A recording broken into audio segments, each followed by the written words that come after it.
Hello everybody, very warm welcome to the session by rockstar. कैसे हो? सब बढ़िया, all good. So today we are going to study the poem of dust of snow written by Robert Frost. है तो बड़ी छोटी सी pome, but ये है हमारा छोटा पैकेट बड़ा धमाका। क्यों? क्योंकि इसमें बहुत मीनिंगफुल चीजें हैं, समझने वाली बात है। तो विदाउट फर्दर डिले स्टार्ट करते हैं हम हमारे सेटिंग के साथ। ये सेटिंग एक ऐसी चीज है जहाँ पे लोग स्किप कर जाते हैं और फिर क्या होता है, 3 मार्क 4 मार्कर वाले क्वेश्चंस में वो गाने लिख के आने लायक कंडीशन में जाती है। ये नहीं करना है। सेटिंग बहुत सिंपल है, बस याद रखनी है। क्या है? It is set on a विंट्री day. Snowfall होता है पोम में, तो ठंड का मौसम है भाई, बस कोजी कोजी जैकेट वाला टाइम। विंट्री डे है, स्नोफॉल हो रहा है बहुत भयंकर हर एक जगह। ऐसे जैसे हमारे एडिट टीम ने भी बहुत अच्छा काम किया, कंटेंट वालों ने, देख लो जरा, ऐसा ही है। हर जगह स्नोफॉल है, पेड़ पौधों के ऊपर भी स्नो जमे हुए हैं। And in such a day the port क्या कर रहे हैं, वो फॉरेस्टी एरिया या जंगल एरिया से चलते हुए जा रहे हैं। पोम का सेटिंग ये है। And there are presence of negative elements. हमारे यहाँ पे दो ऐसे नेगेटिव चीजें हैं पोम में, जो ऐसे रेगुलर डेली लाइफ में अगर आप उसके सामने आते हो या वो आपके घर पे कोई शुभ काम पे दिख जाते हैं, जैसे कि फॉर एग्जांपल क्रो, कौवा। कोई भी अच्छे कामों में अगर वो दिख जाते हैं ना, लोग बोलते हैं हे भगवान, कौवा क्या कर रहे हैं यहाँ पे। जैसे कि हॉरर मूवीज होते हैं अपने, उसमें नहीं आ जाते, जब भी भूत आना होता है क्या करते हुए कौवे आ जाते हैं। तो वो एक अपना नेगेटिव एलिमेंट है। और दूसरा है हेमलॉक ट्री, एक ऐसा पौधा जिसको पॉइजनस, जहरीला बोला जाता है। ये दोनों हमारे नेगेटिव एलिमेंट्स भी प्रेजेंट है हमारे स्पोम में। तो सेटिंग में वो दोनों भी है। अगर आपको चाहिए तो मैं लिख देती हूँ। एक है हमारा क्रो जो हमें दिख जाएगा, और दूसरा है हमारा हेमलॉक ट्री।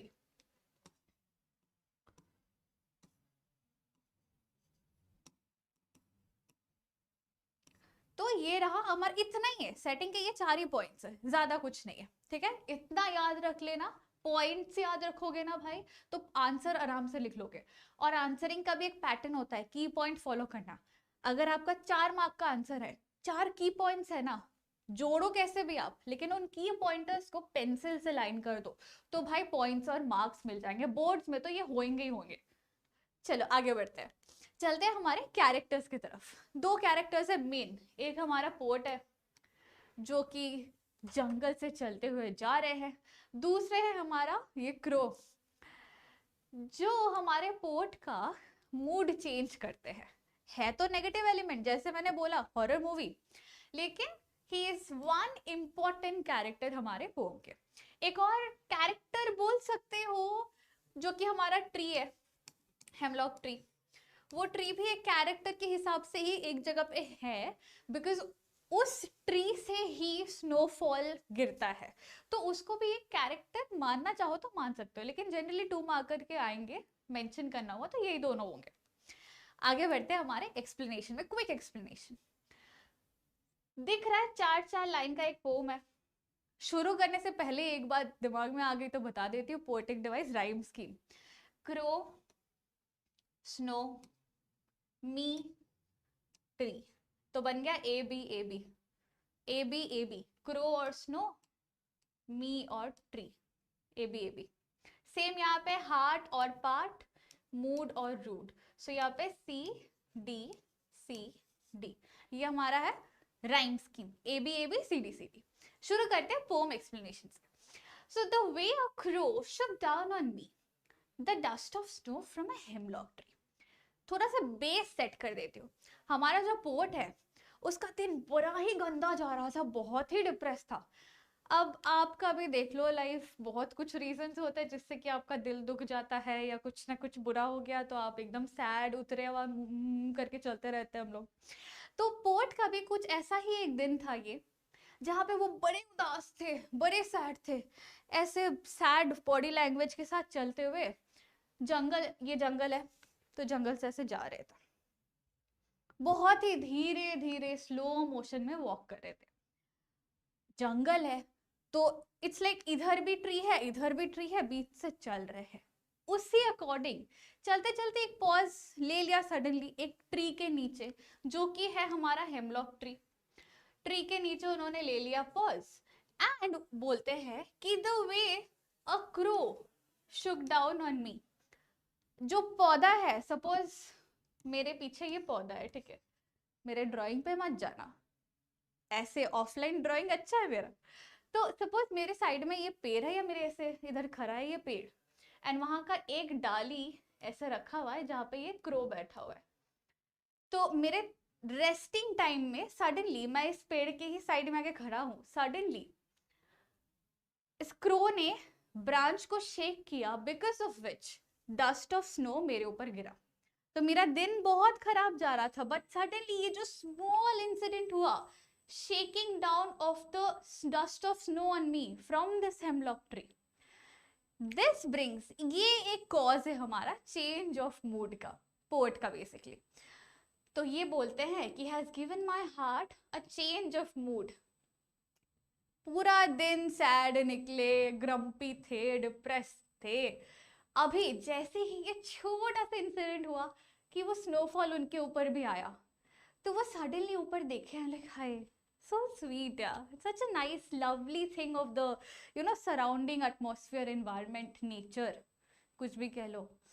इस एक छोटे से एक्ट ऑफ नेचर की वजह से उनका हार्ट सडनली डिप्रेशन से हैप्पी बन गया, जॉयफुल बन गया। So has given my heart a change of mood and saved some part of the day I had rued. Rued का क्या मतलब होता है? रूइन, खराब करना, रूइन। तो वो बोल रहे कि मैंने अपना दिन सुबह से खराब ही करके रखा है, बट ये क्रो और ये हेमलॉक ट्री को थैंक यू सो मच, इनके वजह से जो जितना भी मेरे दिन का थोड़े कुछ घंटे बचे हुए वो सेव हो गया। अब मैं बाकी मेरे जो लाइक जितने भी घंटे बाकी, 7-8 घंटे जो भी बाकी है शाम के, वो अब मैं खुशी खुशी स्पेंड कर सकता हूँ। So that's the basic meaning of the poem, इससे ज्यादा कुछ है ही नहीं अपने यहाँ। आगे बढ़ते हैं to the rest of the discussion, जो है हमारा थीम।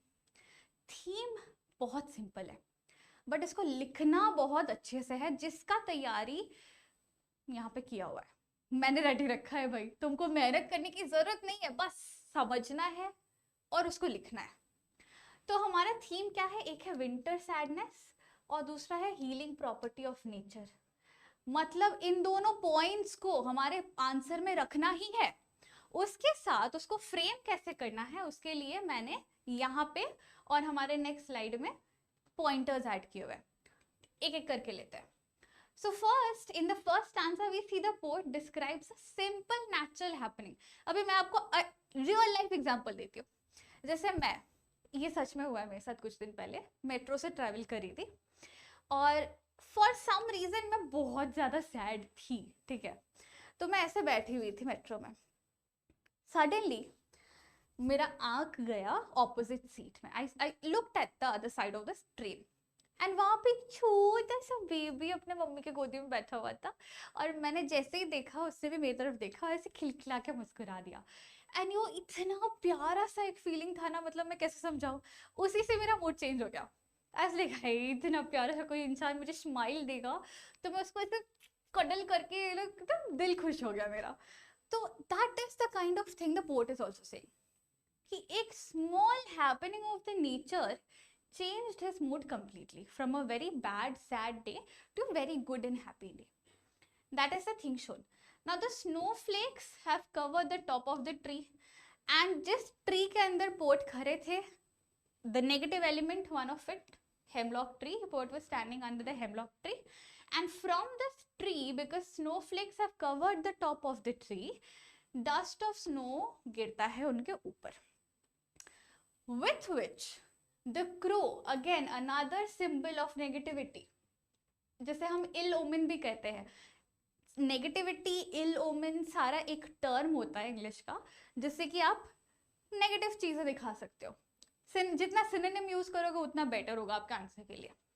तो symbol of ill omen, and the hemlock tree also associated with person that are not auspicious. तो auspicious क्या होता है? शुभ चीजें। auspicious मतलब शुभ चीज है। तो कौआ, हेमलॉक ट्री, ये सारे शुभ अशुभ चीजें मानी जाती है बेसिकली, ठीक है। तो वो एलिमेंट्स थे पोएट को खुश करने का। That is the basic theme of the poem, and वो winter sadness and the healing property of nature का एक्सप्लेनेशन ये सारा है। So in short, the day has been quite gloomy and a wastage, but this ordinary natural happening brings a desired change in the poet's mood. छोटा सा चीज, जैसे मैंने वो छोटा पैकेट पड़ा धमाका, तो वो कौवा और पेड़ दोनों ने कर दिया पोएट का मूड चेंज। ठीक है, तो अब आते हैं हमारे पोएटिक डिवाइसेस पे, which is the next very very important things.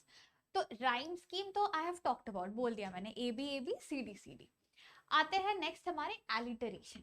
You have, what is alliteration? उसका मतलब ये होता है कि स्टार्टिंग वाला जो वर्ड होता है ना, इनिशियल साउंड, जो कॉन्सोनेंट वाला इनिशियल साउंड होता है वो सेम होता है। जैसे कि ह साउंड, एच साउंड इनिशियल में है, इनिशियल मतलब बिगिनिंग में, शुरुआत में है वर्ड के, और रिपीट हो रहा है एक से ज्यादा वर्ड्स में सेम सेंटेंस में, तो हैज, हार्ट, ये दोनों आगे हमारे एलिटरेशन के एग्जाम्पल। आगे और भी है, मतलब डाउन, डस्ट, तो एक दो एग्जाम्पल्स यहाँ लिखे, पोम में काफी है। अब एलिटरेशन डन। नेक्स्ट हमारा है मेटाफर। मेटाफर क्या होता है? इनडायरेक्ट कंपैरिजन बिना लाइक और एज के यूसेज के। लाइक और एज कहाँ यूज करते हैं? सिमिली में यूज करते हैं। मेटाफर में इनडायरेक्ट कंपैरिजन होता है लाइक और एज के बिना। तो यहाँ कैसे मेटाफर है? डस्ट ऑफ स्नो को हम कंपेयर कर रहे हैं, like dust, the phrase dust of snow जो है, जो हमारा टोटल टर्म ऑफ वर्ड है, तीनों word, compare snowflakes to dust which is usually seen as a coarse or mundane। मतलब डस्ट ऑफ स्नो हमारा बेसिक क्या होता है ना, मतलब एक सिंपल सी चीज है, लेकिन उसको हमने कंपेयर किससे किया है? खुशी से, मतलब एक एलिमेंट ऑफ नेचर को एक हैप्पीनेस देने के एंगल से कंपेयर किया गया है। यही हमारा है मेटाफर या कंपैरिजन ऑफ, क्या किस चीज को कंपेयर करें? वापस से नेचर के एक एलिमेंट को एक इमोशन को, मतलब एक हैप्पी इमोशन के साथ कनेक्ट कर रहा है, कंपेयर कर रहा है। Next you have imagery. Imagery क्या होता है? कोई भी हमारे 5 सेंसेस के थ्रू हम अगर किसी चीज को इमेजिन कर सके जो लिखा हुआ है। कौन से इमेजरी यूज करें हम, कौन सा सेंस यूज करें हम? हमारे विजुअल सेंसेस को, क्योंकि पूरे पोम में जो लिखा है कि एकदम स्नो भरा फॉरेस्ट है, वहां से पोएट चल के जा रहा है, एक जगह खड़ा हो गया, वहां पे एक पेड़ है हेमलॉक ट्री का, एक ब्रांच निकल के आया, उसके ऊपर कौवा बैठा है, पूरा हम ऐसे विजुअलाइज कर सकते हैं। आंख बंद करो तो इमेजिन कर सकते हैं कि ऐसा ऐसा ऐसा हो रहा होगा। दैट इज वाई इमेजरी है पूरे पूरे पोम में। नेक्स्ट हमारा ऑक्सीमोरोन। ऑक्सीमोरोन क्या होता है? ऑपोजिट वर्ड्स जब साथ में यूज होता है, that is what oxymoron is. यहाँ पे ऑपोजिट वर्ड्स क्या है? क्रो और स्नो। ये दोनों ऑक्सीमोरोन कैसे है? बिकॉज क्रो हो गया हमारा डार्क, काला, ब्लैक कलर का है, और स्नो हो गया हमारा व्हाइट, प्योर समथिंग। तो वैसे opposite things put together. Next हमारा सिंबोलिज्म। तो यहाँ पे हेमलॉक ट्री और हमारा क्रो, ये दोनों सिंबोलिज्म है। अगेन किस चीज के? इलोमिन या फिर यू नो अशुभ चीजें जैसे मैंने बोली हुई है, उन सब चीजों की है। So similarly hemlock tree symbol of death या पॉइजन या नेगेटिविटी या इलोमिन, कुछ भी बोल दो। एंड क्रो का भी ऐसा सिंबल ऑफ समथिंग इनऑस्पिशियस, अशुभ, ill omen, negativity, again same words use कर सकते हो। नेक्स्ट आए हमारे एंजैम्पमेंट। एंजैम्पमेंट क्या होता है? एंजैम्पमेंट मतलब एक सेंटेंस को हम छोटे छोटे लाइंस में डिवाइड कर रहे हैं। Suppose this is one sentence, इसको एक ये शॉर्ट आ गया, एक यहाँ से यहाँ का आ गया, एक यहाँ से यहाँ आ गया, तो छोटे छोटे लाइंस में एक सेंटेंस को डिवाइड कर रहे हैं विदाउट पंक्चुएशन मार्क। तो इस पोम में भी अगर आप देखो कंटिन्यूएशन है, एक सेंटेंस का कंटिन्यूएशन है, छोटे छोटे छोटे लाइंस में ब्रेक कर दिया है। क्यों ब्रेक किया है? उसका भी एक रीजन है। Poet wants, listen to this carefully, बहुत इंपॉर्टेंट है। द पोएट वांट्स कि जो हमारा flow of the poem reading है, हम जो उसको पढ़ रहे हैं, फ्लो में पढ़ रहे हैं, उसका वो धीरे धीरे होना चाहिए, वो फ्लो स्लोली जाना चाहिए। क्यों? क्योंकि हमारा पोएट भी बहुत सैड है, तो ऐसे धीरे धीरे चल रहा है, फिर वो जाके एक जगह खड़ा होता है, तो उसका पेस या स्पीड भी स्लो है। पोएट भी चाहता है हम पोएट के पेस में जाके धीरे धीरे पढ़ के पूरा फील को समझे, इसीलिए छोटे छोटे लाइंस में ब्रेक किया हुआ है। तो एंजैम्पमेंट हो गया हमारा। अजॉनेंस है नेक्स्ट। अजॉनेंस क्या होता है? Vowel sound. जैसे एलिटरेशन कॉन्सोनेंट साउंड होता है, अजॉनेंस वावल साउंड का रिपीटेशन होता है इन मोर देन वन वर्ड, एक वर्ड से ज्यादा में। तो अजोनेंस हमें ओ वर्ड का रेपिटेशन दिखता है, शुक, डाउन, ऑन, ऐसे और भी काफी एग्जांपल्स हैं, ये मैंने एक डाला हुआ है अजोनेंस के लिए। Next and last one which is irony. Irony कैसे है भाई अभी? So the crow is not a sign of good luck but is still able to improve the poet's day. Same for the hemlock tree, जो हमने pome में पढ़ा है कि दोनों ही नेगेटिव एलिमेंट्स है, लेकिन इन नेगेटिव एलिमेंट्स के वजह से पोएट का डे पॉजिटिव बनता है। So that is why irony. Irony का मतलब क्या होता है? आयरनी का मतलब ये है कि जो हम बोल रहे हैं और जो हम समझना चाहते हैं, मतलब जो मैं जो सोच के बोल रही हूँ, मतलब मेरे दिमाग में जो है और मैं बोल जो रही हूँ, दोनों ऑपोजिट है। तो ये है नेगेटिव चीज बट इफेक्ट इसकी पॉजिटिव है, तो वही है हमारा आयरनी यहाँ पे, ठीक है। Poetic device is done, sorted, cool. Coming to the next one which is the mind map. वापस से आखिरी बार पूरा पोएम आपके लिए। तो रॉबर्ट फ्रॉस्ट जो हमारा पोएट है, उसका दिन बहुत बुरा जा रहा है, he is very sad, very gloomy, all upset like this. धीरे धीरे चल के हेमलॉक ट्री के पास जाके खड़ा होता है। वहां पे there was a like a crow sitting on top of the branch, जो कि पोएट के सिर के ऊपर से आता है। वहां खरे खरे ऐसे डस्ट ऑफ स्नो ऊपर से आया, वो ऊपर देखा, हाय स्नोफॉल, हाय लवली। तो वो चीज gives him a change of mood, उसका मूड अपलिफ्ट हो जाता है, चेंज हो जाता है, खुश हो जाता है बंदा। तो इन अ ग्लूमी डे स्लो वॉक लेते लेते सडनली स्नोफ्लेक गिरता है, changes the mood off the poet and instantly feels uplifted. Just at that moment वो खुश हो जाता है। एंड आफ्टर दैट एक इंपॉर्टेंट पॉइंट है जो हमारा याद रखने का, अ क्रो, जो कि मतलब स्नोफ्लेक को शेक करके उनपे गिराते हैं, and also the tree, the hemlock tree. These two are the elements which are negative लेकिन पॉजिटिव काम करते हैं। सो दैट्स इट, खत्म हो गई हमारी डिस्कशन। सो कोई भी डाउट्स हो एज यूजुअल आपके डाउट्स हम ले लेंगे, but till then stay safe, take care, stay smiling, and see you soon. Signing off, your teacher Magnolia ma'am. Take care.